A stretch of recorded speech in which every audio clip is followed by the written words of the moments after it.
बंधुओं, बहुत बहुत स्वागत है आपका। आज उपस्थित हूँ मेरी डायरी के सीज़न 1 के कार्यक्रम को आगे बढ़ाते हुए। आजकल मैं रिव्यू कर रहा हूँ मेरी डायरी के पन्नों का। तो कल मैंने 4 एपिसोड का कर दिया था, आज उसके अगले का 4। कल कार्यक्रम में मैंने एक बात कहा था, उसमें कहा था कि एक करीब का रिश्ता होता है एक पिता और एक बेटी का। अगर आपकी बेटी किशोरावस्था को पार कर जाए तो एक कमरे में पिता और बेटी को एक साथ नहीं रहना चाहिए अकेले, क्योंकि ये कलयुगी मन है तो कलुषित हो ही जाता है। और मैंने ये भी कहा था, ये बात श्रीमद् भगवत जी में लिखा है, पर नहीं, ये रामायण में लिखा है। पर मुद्दा ये नहीं कि लिखा कहाँ है, मुद्दा ये है सही कितना है और इस पर हम अमल कितना करते हैं। तो ग्रंथों की बात तो सही होती ही है, उस तो कोई काट सकता नहीं, और हमें अमल ज़रूर ही करना चाहिए। एक बाप बेटी हो, माँ बेटे हो, सबके साथ, है ना। फिलहाल आइए अब आगे बढ़ते हैं। और मेरी डायरी के 5वें पन्ने पर मैंने सुना था 1 घंटा पहले। 1 घंटा पहले मेरी डायरी के सीज़न 1 के 5वें पन्ने पर मैंने लिखा था। इस कार्यक्रम में मैंने 2 बातें बताई थी अपनी दादी जी की। पहला कि वो ऐसा कहती थी कि आप जहाँ भी रहो, घर पे रहो या पढ़ाई करने के लिए कहीं बाहर अकेले रह रहे हो, तो जहाँ आप रह रहे हो, जिस घर में या जिस फ्लैट में, उसकी बालकनी या छत पर आपको एक बर्तन में अन्न के कुछ दाने और पानी एक बर्तन में रख देना चाहिए उन घूम रहे उड़ रहे चिड़ियों के लिए। क्योंकि अगर हमें भूख लगती है तो हम तो पूरा घर शोर मचा देते हैं, मुझे भूख लगी है, मुझे कुछ दो खाने के लिए। पर उन छोटी नन्ही जानों को अगर भूख लगे तो किसके साथ शोर करेंगी, तो बस उन्हीं के लिए, ठीक है। तो आप भी रखा करिए ज़रूर, मैंने उसमें कहा था कि आप भी रखिए, ठीक है, रखा करिए। और उसमें एक बात मैंने ये भी कहा था अपने बारे में कि मैं हमेशा से चाहता था कि मैं जब मैं जग कर के उठ रहा हूँ उसे 1 घंटे पहले उठने के लिए, पर मैं उठ नहीं पाता था। एक दिन अचानक मैं समय से पहले जगा, छत पर गया, वहाँ मैंने 2 कबूतरों को देखा अन्न के दाने खाते हुए। उनमें एक खास बात ये थी कि वो दोनों एक साथ नहीं खा रहे थे। पहले एक खाता तो दूसरा इधर उधर देख रहा होता, कोई आ तो नहीं रहा, और जब दूसरा खाता तो पहला इधर उधर दिख रहा होता। इसी के बीच मैंने देखा था एक लड़की को जो छत पर कपड़े सुखाने के लिए आई थी, बाल खुले थे उसके, ये भी जिक्र करा था मैंने। उसके बाद हालांकि अभी तक वो दिखी नहीं, पर उसी के लिए उसके बाद से मैं हर रोज़ 1 घंटा पहले जगने लगा जैसा मैं चाहता था। तो ये बात थी। उसमें एक और बात कही थी मैंने कि मेरी दादी जी की दूसरी बात कि ये जो भगवान है ना, जिन्होंने ये सृष्टि बनाया, वो आपके हर काम को वो कर देते हैं, आपकी हर एक इच्छा को वो पूरी करते हैं, पर खुद का होने का एहसास नहीं कराते हैं। अगर आप ध्यान से सोचेंगे तब लगेगा कि नहीं, अरे ये तो उनका ही करा है सारा, पर साधारण तौर पर तो पता नहीं चलेगा। मैंने ही कहा था कि मैं जगना चाहता था, 1 घंटा पहले जग नहीं पा रहा था, पर आज कैसे मैं जगने लगा 1 घंटा पहले। तो सारी बातें मैंने उसमें जिक्र करा था। और आपको पता है कि अगर इसका कोई शिकायत किया तो मैं आपको बताने वाला हूँ नहीं, और तारीफ़ तो सबने करा ही करा, सबने, घर वालों ने, बड़ी दीदी ने और बाकी के दोस्तों ने भी। तो जिन लोगों ने भी कार्यक्रम को देखा, उसमें अपनी प्रतिक्रिया दी, उन सभी को बहुत बहुत धन्यवाद और उनका आभार। और जिन लोगों ने वो कार्यक्रम नहीं देखा है, एक बार फिर से ज़रूर देख लीजिए, कुछ होने वाला नहीं है और कुछ अच्छी बातें ही आपको मिल जाएंगी, है ना।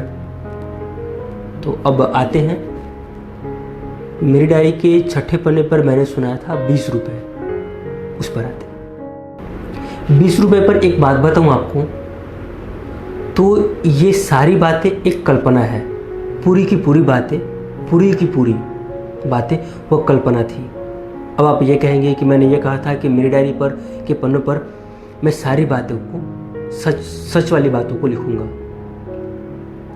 आप एक बार ₹20 को सुनिएगा। उसमें मैंने 3 किरदार का जिक्र किया था। एक वो जिसके पास ₹20 थे, जो मंदिर गया था, ₹20 जिसके पास थे। एक वो बादाम वाला, और एक वो जो मैंने कहा था कि आपके सामने पढ़ कर के सुना रहा हूँ। वो तीनों किरदार मैं ही था। वो मेरा कल्पना वाला पल था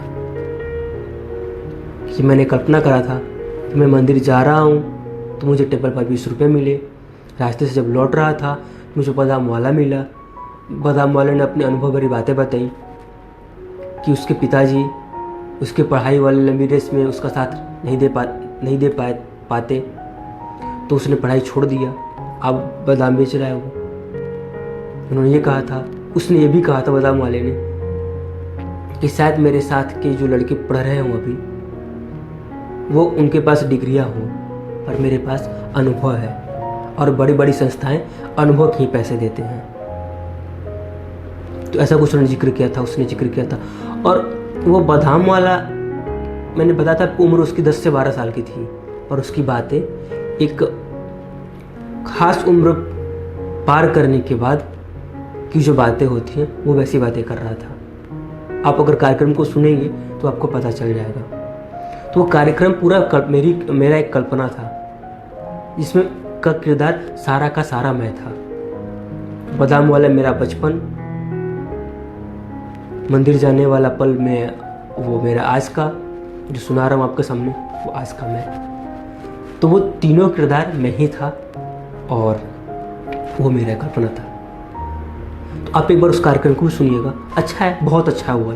अगर मैं आपको कोई पूछे अगर कि मेरी डायरी के 24 एपिसोड में सबसे अच्छा कार्यक्रम कौन था, हालांकि सारे के सारे अच्छे हैं, पर मुझे वो कार्यक्रम बहुत अच्छा लगा था, और शायद इससे भी बेहतर मैं आगे और लिख सकूं अगर आप लोगों का साथ रहा तो। ठीक है, तो अब आगे बढ़ते हैं। और मैंने 7वें पन्ने पर सुनाया था गठरी। तो आइए, गठरी में क्या कहा था मैंने। बंधुओं, गठरी मेरी डायरी के सीज़न 1 की 7वें एपिसोड में मैंने सुनाया था गठरी में मैं एक आध्यात्मिक की किताब पढ़ रहा था। मुझे उसमें कहानी दिखी थी, एक कैसे वो बंदा अपने दुखों से परेशान था। रात में सोया उसने और भगवान से प्रार्थना करा कि मेरे सारे दुखों को किसी और को दे दो और उसका सुख मुझे दे दो। रात में वो सो गया, फिर सपना देखा उसने कि अचानक लोग कहीं जा रहे हैं। पूछा कि कहाँ सब लोग जा रहे हैं, तो पता चला कि लोग अपनी कम दुख वाली गठरी को लेके जा रहे हैं और एक जाकर पेड़ पर टांग रहे हैं। वहाँ भगवान बैठे हैं और बोल रहे आके अदला बदली कर लो और अपने अधिक दुख वाली गठरी को रख दो यहाँ पे पेड़ के पास और कम दुख वाली गठरी को अपने साथ लेके चले जाओ। जल्दीबाजी में वो उस बंदे ने वो भी गए अपने गठरी को लेकर के। भीड़ बहुत थी वहाँ पे जहाँ पे गठरियों की अदला बदली हो रही थी। वो गए, वो अपनी गठरी पहले टांग दिए और बाद में जब लेने गए दूसरी गठरी तो पता चला उनकी दुखों की गठरी तो पहले से छोटी थी, अब जो दिख रही है वो उससे 2 गुनी बड़ी है। वो झट से फिर पीछे आए कि मैं अपनी गठरी के साथ ही खुश हूँ।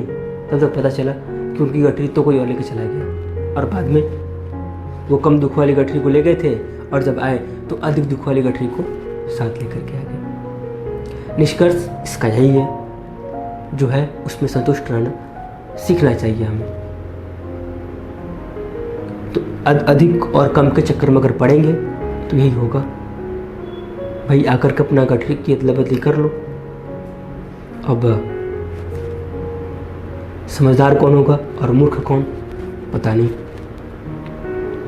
तो बस इसमें ही जिक्र करा था मैंने, तो उस कार्यक्रम को भी देखिएगा।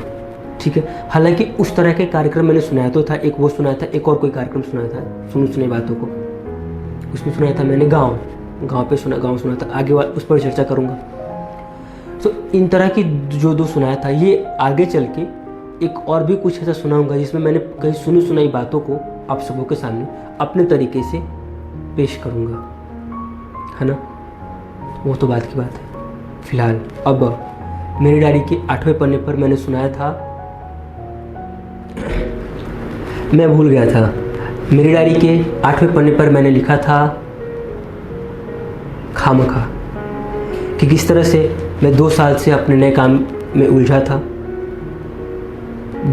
जिसको मैंने अपना बेहतर दिया था। मैंने अपने पिताजी की बातों को बताया था कि अगर आप कोई काम करना चाहते हैं उसको अपना बेहतर दीजिए, कुछ वक्त दीजिए, वो आपको भी अपना बेहतर देगा। मैं 2 साल तक मैंने काम किया था, कोई छुट्टी ना लिया भी नहीं था, और कल उसके अगले दिन मुझे जाना था अपने घर, और किस तरह से मैं दिन भर कितना खुश था।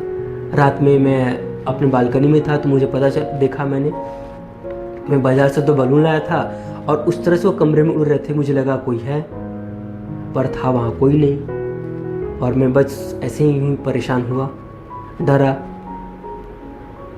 कुछ बचपना भी करा। तो आप एक बार सुनिएगा, आपको हंसी भी आएगी, थोड़ा कुछ सीखने को भी मिलेगा, बहुत कुछ। ठीक है, तो बस यही है खामखा में, और कुछ तो कुछ था नहीं, और क्या, बस यही। आप एक बार कार्यक्रम को ही देख लीजिए, इसमें क्या बताऊँ मैं आपको। ठीक है, तो चलते हैं अब कल आऊँगा अगले 4 एपिसोड की चर्चा को लेकर के। ठीक है, तब तक के लिए आपका बहुत बहुत धन्यवाद, और